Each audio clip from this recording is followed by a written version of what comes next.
Kung may mag-alok sa'yo ng 100,000 peso kada buwan, tatanggapin mo ba ang trabahong ito? Ito ang huli at pinaka-critical na bahagi ng pagpapalunsad ng isang napakalaking cargo ship.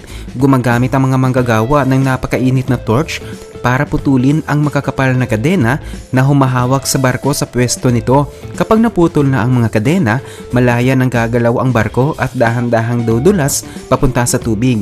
Pero may isang mahalagang hamon. Kahit maliit na pagkakamali ay maaari magdulot ng malaking pinsala sa barko at sa paligid nito. Hindi madaling ilipat ng ligtas sa dagat ang ganito kalaking sasakyang pandagat. Para magawa ito, maingat na naglalagay ang mga manggagawa ng hanay ng malalaking inflatable rollers sa ilalim ng barko. Tumutulong ang mga higanteng airbag na ito upang maayos at kontroladong dumadaos-dos ang barko papunta sa tubig. Gayunpaman, maselan pa rin ang buong proseso at nangangailangan ng mataas na antas ng pag-iingat.